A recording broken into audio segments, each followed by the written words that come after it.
Recent that you've emerged on the political scene.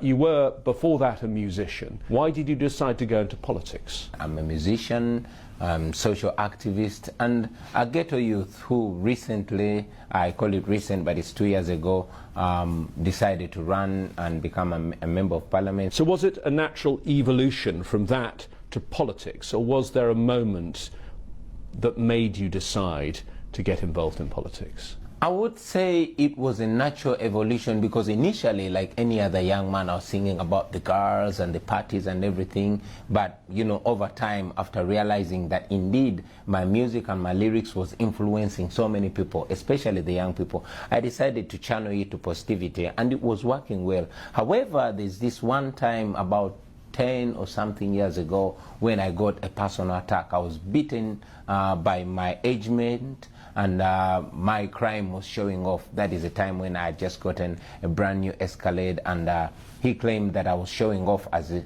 I didn't know that. Showing off a flash car? Showing off a flash car, as if I did not know that the country actually had owners. That communicated so much about the injustices that so many people had been going through in my full glare, and I decided to make injustice my enemy, and that is when I started singing what now the regime calls political music, trying to address those injustices. However, I reached a time when I realized I could not keep just talking about them through my music, and that's why I decided to get into actual politics, so I could have a more formal platform in the Parliament of Uganda to address these issues, and that's what I've been doing. And you've been an MP for 2 years now. Yeah, I've been an MP. But the government's targeting of you has continued since you've been an MP. Not only is your music banned, your concerts banned, but you have faced attack. Tell me about the incident when your driver was killed. Well, I said it the day I went to Parliament, that since the Parliament refused to come to the ghetto will come to the Parliament. I wanted to articulate those issues that the regime, the government, and those people that rule over us had ignored for a very long time. Of course, when I got into Parliament, it brought a lot of attention of the common people. They picked interest in the politics, and indeed they started pushing me and suggesting that I run for president. Now, this infuriated the president that we have, who instead of mine. And you were arrested after that? Yeah. What happened to you when you were in custody? You were tortured, yes? Well, I was tortured, I was beaten and humiliated. You know, the regime planted 2 machine guns on me, and the spokesperson of the National Police in Uganda actually came out and said those guns were found in my room, only to withdraw the charges just a week later. That was in 2018. Yeah. This year, again, the attacks on you have continued. Well, the attacks on me have continued, but not only me. And I always say that I feel honored to see that my plight is highlighted, but this is the same plight that so many people are going through, or even worse, people that are unknown, people that you will never know about. And that is why every opportunity I get, I try to shine a light on their plight, because I am only representative of what they are going through. The attacks have continued. I'm a musician, but my music has since effectively been banned in the country. I cannot stage any concert. I cannot be allowed to address a public gathering, not even in my constituency, which elected me to office. And yes, more than twice, I went to church, and the church was tear-gassed by the regime, because President Museveni and the regime that he presides over is so scared of anybody that communicates words that open the eyes of the people of Uganda. Let's talk about President Museveni. You were, I believe, 4 years old when he came to power. Yeah. You probably, well, I'm sure, don't remember Uganda without Museveni, and that's a large part of the Ugandan population. Yeah, I'm 37, but I've never realistically experienced a Uganda with another president, and it is more than 80% of Ugandans that are in the same situation, you know, and that really gets us disturbed. We have been denied an opportunity to contribute to our country. We've been excluded as a new generation, and we desire to contribute to building a country which we know we are going to live in, because certainly the people that are making decisions for us are not going to be there to either benefit or suffer from the decisions which are evidently wrong. that they're making for us. If you look at the history of Uganda since independence from the colonial rulers, the British,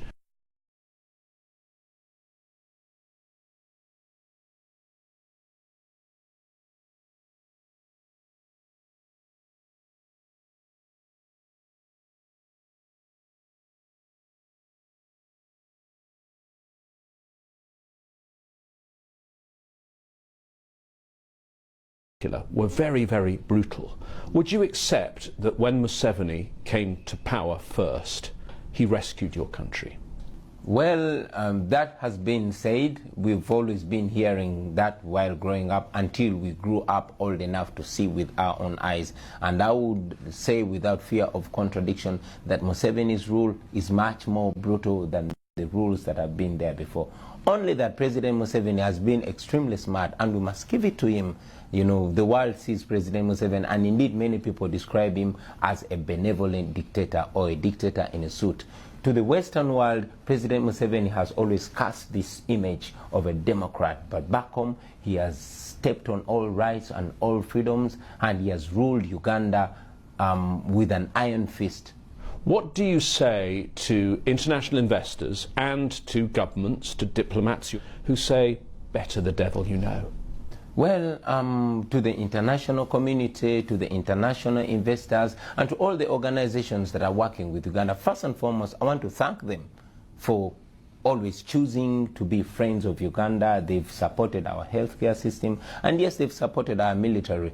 But we know that we are also citizens of the world, and what unites us should not be only business. It should be the values that we share together, values like democracy, values that the respect for human rights, and values like zero tolerance to corruption. So I request them to always hold the administration accountable. Let them make the observation of human rights and the rule of law a precondition for cooperation with Uganda, so that ultimately they are dealing with Uganda not to the detriment of Ugandans. We want the international community, and in particular the United States of America, to be dealing with Ugandans and not with Museveni himself. Otherwise, the United States supports so much of our military operations, especially in the fight against terror. But you see that the corruption that is ongoing in Uganda, and indeed the corruption of President Museveni himself, has caused that aid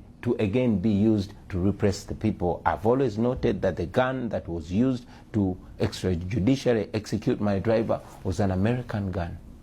I've interviewed President Museveni 3 times. In fact, he's been on this program sitting in the chair where you are. He seems supremely confident. Do you think he's afraid at all of losing power? The only thing that President Museveni is scared of is losing power.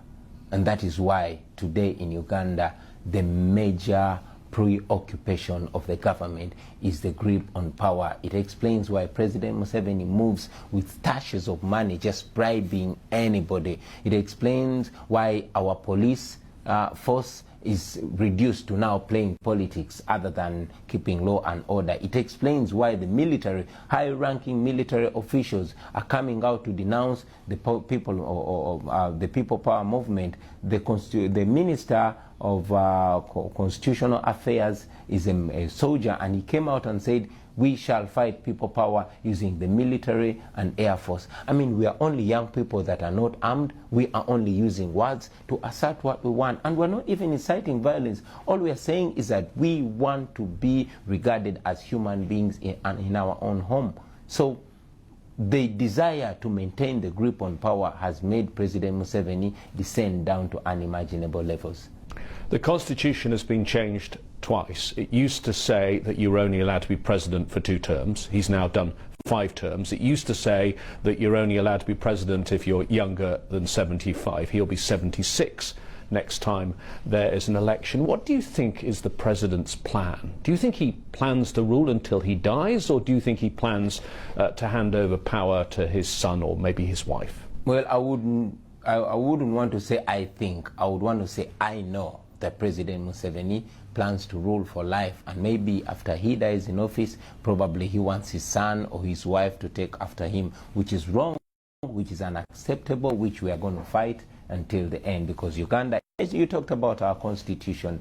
Yes, our constitution used to provide for that, but still our constitution, although it has been changed so many times, the constitution as it is provides for fundamental rights. It provides for the freedom of association. It provides for the freedom of speech, and all these freedoms are being stepped on.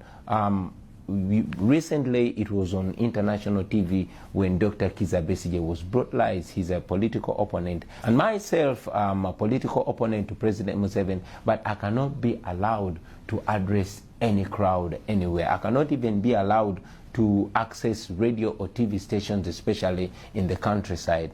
Why? Because President Museveni is very, very scared of the message that we bring. He's very scared of the fact that 85% of the population of Uganda is my age and younger. He's very scared because he sees the signs everywhere. People are yearning for change.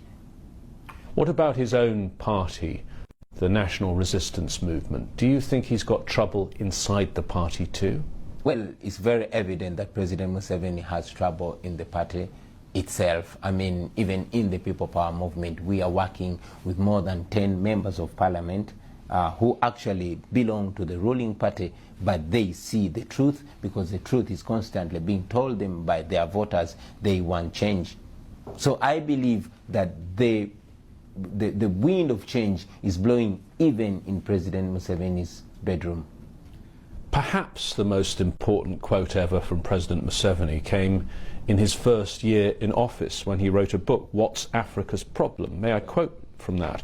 The problem of Africa in general, and Uganda in particular, is not the people, but leaders who want to overstay in power. Now, I picked him up on that quote when I spoke to him 6 years ago, 2013, on this programme, and he said, no, staying in power without elections. I'm in power because of elections, and he has been repeatedly re-elected.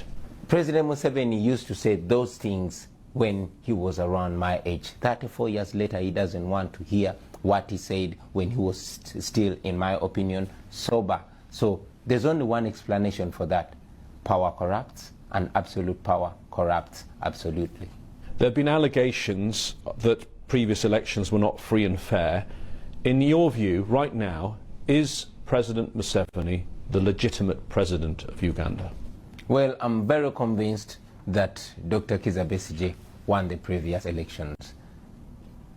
And I would believe that even if Museveni could have won the past elections, the way he's handling the people of Uganda makes him lose his legitimacy. However, we are looking at the opportunity of 2021 for the Ugandans to assert their voices, which we are sure they are going to. Do you see a trend in Africa? I mean, look, for example, at Zimbabwe. Look at other parts in North Africa, at Algeria, for example. Do you see a trend that older leaders are now being forced to give up power? Well, the wind of change is blowing. It's only those that have decided to cover their ears and eyes that don't see it. But the wind of change is blowing. Those of us who were young are now grown. We were babies, now we are parents. We are demanding the right to shape the future for ourselves and our children, and we will stop at nothing. This is not only happening in Uganda, it is happening all over Africa. You've seen what happened in Burkina Faso in the past, in Algeria, now what happened recently in Sudan. It is happening in Uganda. You've mentioned the demographics in your country and how many people are young, under 35. Because of your music and your own age, tell me what the youth of Uganda are saying. The youth of Uganda are saying they want better. The youth of Uganda are saying they want their country back. The youth of Uganda are saying they want a country that offers equal opportunity to every Ugandan, where somebody is going to be judged by the content of their character, not which tribe they come from, not who their parents are. The youth of Uganda are saying it is time, it is our time. And the next election is 2021. Yes, please. You say that you're going to stand for president. Yes. Will you get all of the opposition to come behind you as the one unified candidate against President Museveni? Well, it is our effort. We are in advanced stages discussing with different leaders from different groupings and different formations to see that we come together as the opposition, well knowing that one big challenge we all face is the oppression and the limited or shrinking political space. Given that shrinking political space and the history of the previous elections, the 5 presidential elections we've seen, which Museveni has won, he has a very tight grip on the system, and there have been persistent allegations of vote rigging. How do you overcome that if he rigs the election? Yeah, we know that President Museveni is planning to rig the election. He has done that in the past. Recently, he did it in Hoima in a by-election using the military. But we are banking on overwhelming him, because a vote can easily be rigged if it's not overwhelming. And ultimately, if President Museveni tries to rig the election that he has been like he has been doing, then the people of Uganda will rise up and they will stop it. Well, let me ask you about what you mean by that, because if you are blocked at the ballot box, what other ways will you seek to remove Museveni? And it's worth noting to our viewers that since independence in the 1960s, there has never been a peaceful transfer of power in Uganda.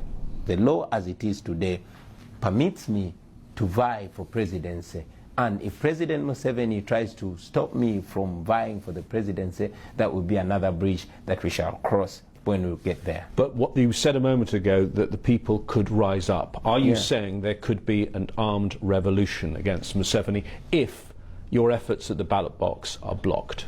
I did not say people could rise up. I said people will rise up, because that is evident everywhere. They are tired of this oppression and they will not take it any longer. I do not believe in violence. So we are using and shall continue to use all legitimate and legal ways of defending our voice. I was speaking to one international diplomat who's actually met you, who says Bobi Wine, he's a performer, he's very charismatic, but what does he know about running a country? What are going to be your policies if you get rid of President Museveni? We are looking at breaking a dictatorship and having Uganda under civilian rule, which has never happened before. We want the voice of the people to surpass the voice of the guns. We want to return the rule of law and dignity to the Ugandans and utmost respect for human rights. We want to revive our education system. I mean, it is sad that the wife of the president, whose education is actually questionable, is the Minister of Education, and it is so sad, the recent happenings in Makerere University and what she said, but that explains the regime and the family and the couple that's ruling over us. We want to revive our healthcare system. It is sick itself. It explains why our government officials, our leaders actually never go to our hospitals. Even when they have to give birth, they fly to developed countries for treatment, while the Ugandans are left to suffer and die. That explains why we lose more than 19 women every day, not every week, not every month, but every day giving birth. More than 300 children die in Uganda, you know, and all these other challenges that people go through. If we had a functioning healthcare system, it would be working. Uganda is enormously gifted with amazing fertile soils. However, the land has been conspicuously owned by one family or one clan or one grouping. We want to put an end to that. We want the natural resources of the country to be actually a property and a benefit of the people of Uganda. We are greatly endowed with natural resources, from minerals to oil. We want them to facilitate the people of Uganda and help develop us. And finally, we want to unite our country, because we live in a deeply divided country, divided along ethnicity, along class, along income, along political lining. We want to put an end to that, and that will need us to have a truth and reconciliation program that can bring our people together, so we can have a foundation that will take us together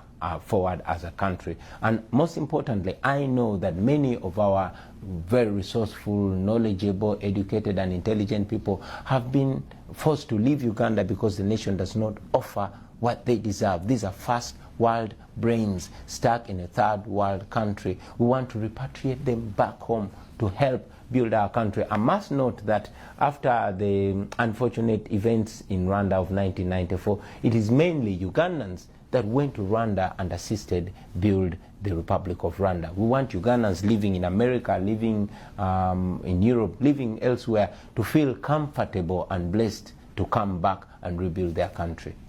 Currently, so much of the system was built by and is loyal to Museveni, particularly the security apparatus. What do you do about that, about if you were in charge, about the police, the army, the courts? Where do you draw the line of who you remove from their jobs? I've been communicating to the men and women in uniform, telling them that this is a fight for them too. We're not fighting against them, we're fighting for them. They deserve dignity. These are men and women who spend sleepless nights trying to keep us safe. But again, looking at how they live, how their children survive, how they are enumerated, it is sad. So we want to better their lives so that our security is better. We want the police not to be playing politics, but to be doing their mandatory work, which is protecting people and their property. We want our soldiers to be dignified, to earn well and to live well. And would you continue keeping those soldiers playing a regional role? For example, Somalia. Uganda's had soldiers there for 12 years. Yes, you get paid a lot of money by the US government for having your soldiers as part of AMISOM, but should Uganda be fighting the US's wars? Uganda, in my opinion, is not fighting the US's wars. I believe that Africa is our home. I believe that we should be our brothers' keepers. So whenever there's a problem, Uganda, like all other nations, should be part of it, you know. But again, just like we are trying to have stability and harmony in other countries, it should not be at the cost of Ugandans. So Ugandans should benefit from the stability as well. That should not come at the cost of Ugandans. My final question. How worried are you about the stakes in what you're doing here? Because in 2 years' time, yes, you could be the president of Uganda, but you could also be in jail. You could be in exile, or it could be worse. Yeah, I know that every day that I live it as if it's my last day. Every time I leave home, my little daughter hugs me and makes me promise 100 times that I will come back home. I always want to go back home. I have a little beautiful family. I have a young beautiful wife, and we always promise each other that we'll work so hard in our youthful days and retire early and enjoy our lives. I want to live peacefully like any other Ugandan. But this is very important because it is not life if one is not living free. So I know the stakes are high. I know the regime is bent at nothing to keep power, even eliminating people like myself. And I know, I've been told before, that there's a very big target on my life. I know that is there, but I also know that it is worth it to fight for freedom even at the point of death. I've said it before and I'll say it again, that we shall continue to fight legally and constitutionally for our freedom, and if need be, we shall die fighting for our freedom. Bobi Wine, thank you for talking to Al Jazeera. Thank you very much for having me.